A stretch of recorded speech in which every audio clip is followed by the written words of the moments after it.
Welcome back to another video, everyone, wherever you are. Now, this footage here was shot back in August 2020, which is actually almost 12 months ago now. And the purpose of doing this was to record a trip I recently did to the South Island of New Zealand. And I was going to have done 5 videos from there. Now, I've done one, but the purpose of the footage was to not only celebrate New Zealand, but to celebrate my passion for photography and also videography, whilst I looked at running workshops. But life got in the way shortly after doing these, and I put the camera down for a while. And it's only recently, when picking the footage back up, that I've, rekindled my passion for photography. But not just photography, but doing these videos as well. And it seems to have reconnected me to the reasons that I did it in the first place. So if you remember, the trip was a 10-day trip in a camper van going around the South Island. 10 days, 14 locations to go to places I knew, but also say new places that I had never been to before, to challenge myself to shoot New Zealand through viewfinder eyes.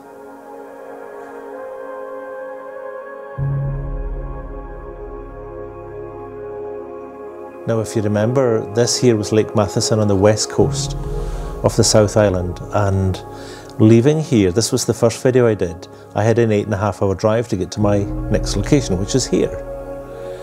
And this has got to be one of the most spectacular places I've ever photographed. And even with a destination as cool as this, it became really clear that that 8.5-hour journey, which nearly took a day, it's much more important than the destination, but about the journey and the stuff you see along the way. So we will do a shoot at that location, but first just kick back and spend the next minute and a half looking at some of the stuff that I was lucky enough to shoot.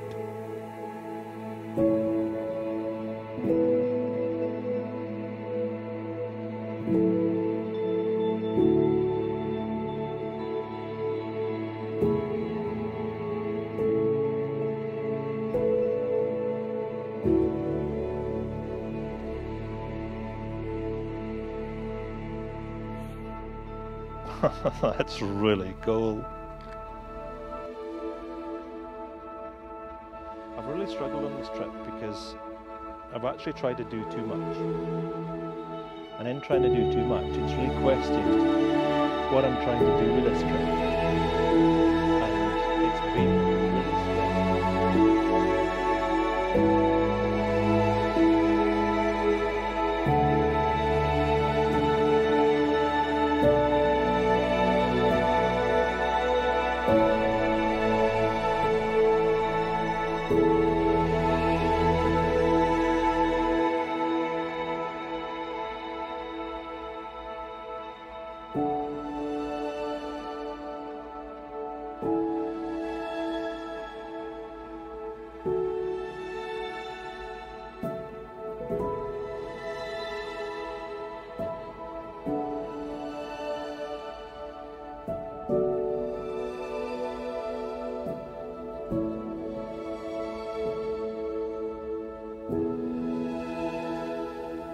And for those of you who are not from here, then welcome back to New Zealand.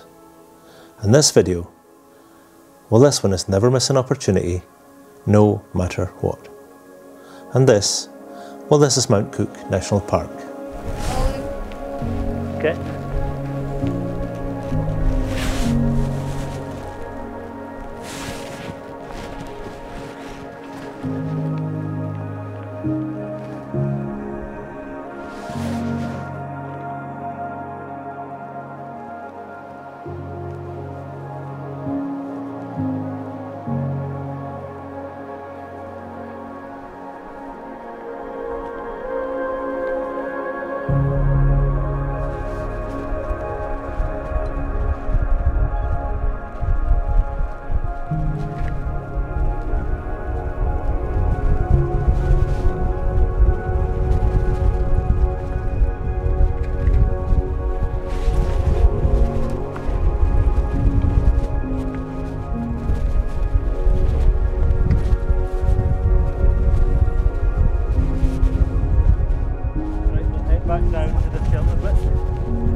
Now, tired, grumpy and not thinking very clearly, I took my eye off the ball here, and bearing in mind that most of this trip was about doing videography and taking cool B-roll, and the wind up Hooker Valley got hold of the camera, knocked it over, smashed the lens and broke the handle, so maybe my vlogging was done before it got started.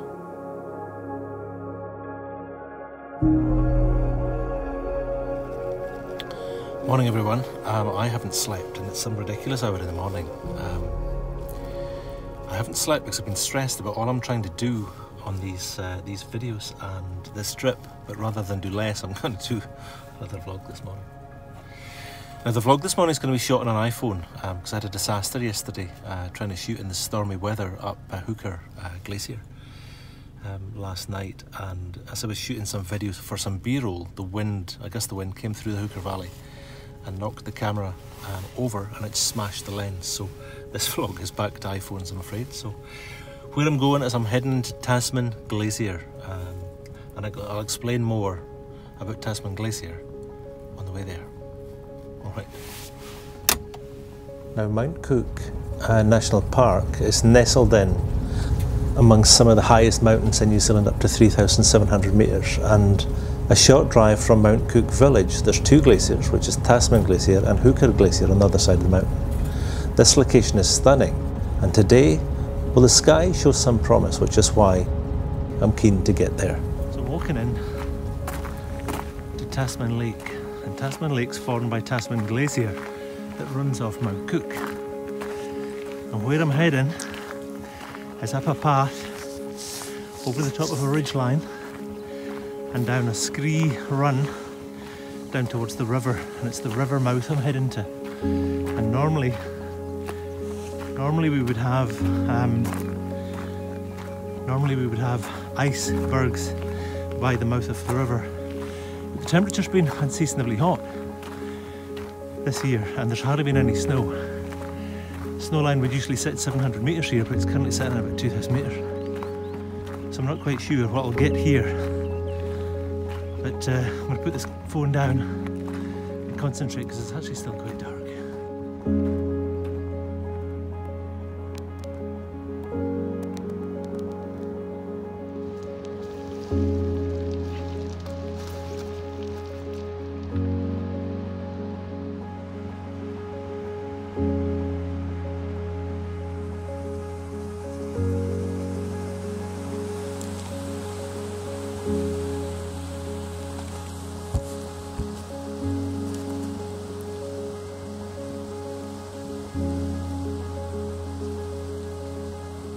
So this location here is one side of Mount Cook's tail, and this is a sunrise location, as you can see behind me, because the sun is coming up from over here. And what we've got is we've got the startings of colour here, some beautiful reflections in the water, and the icebergs. They're a bit pitiful this year though, because the temperature has been warm, but there's a lot of ice that's just not as big. But I'm getting reflection in the sky, in the water from the sky. So I have a polarizer on. I'm going to try and keep the reflections in the water to pick up the colour rather than try and cut through that. So I'm going to go and get set up, take my final meter readings, and I fell coming down the hill, full length. Last time I was here I was scree running and I broke a rib, and it was either two cameras, protect them or protect my rib, and I protected the cameras. If I live at 1.3 seconds, I'm just going to take a light meter reading here. It's a little bit bright, so I'll take it up a little bit because I want a little bit of movement in the water.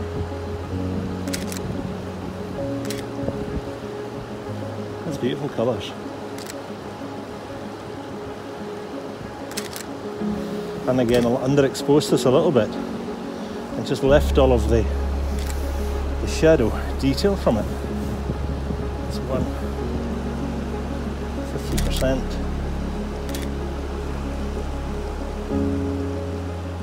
That's so cool. I'm just going to finish up in the left-hand side with the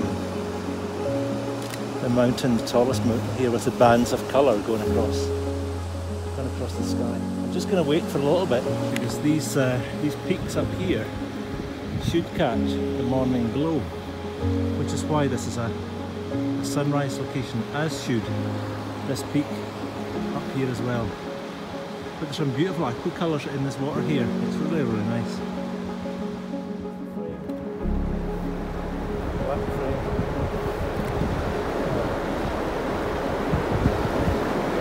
Just gonna make this a little bit brighter to start picking up the aquas in the water.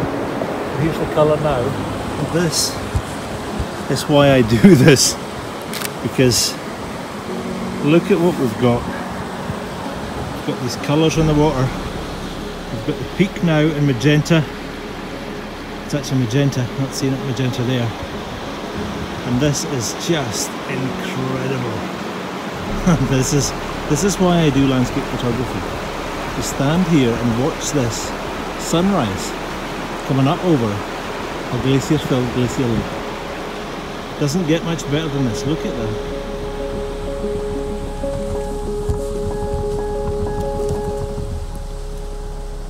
So when the light's done, then that's the shoot over.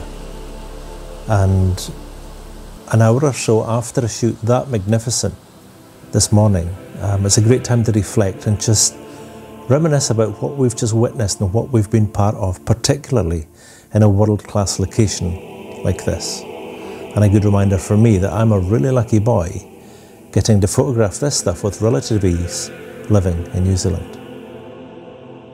And also a good reminder to never miss that opportunity, no matter what. So that's me back at the camper van after what was a really good shoot this morning, eating porridge and banana, living like a king. Really glad I got up this morning. I didn't feel like it. I was a wee bit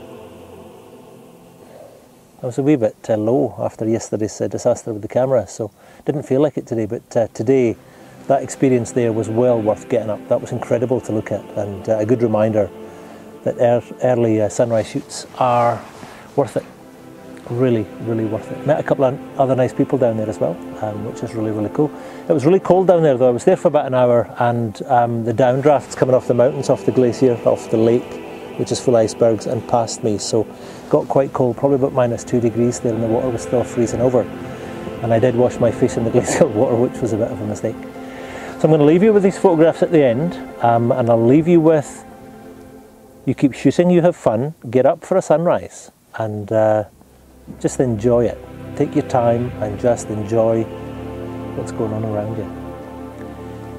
Have a good week, and we'll see you next time. All right, see you.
Thanks very much for watching, everyone. Until next time, cheerio.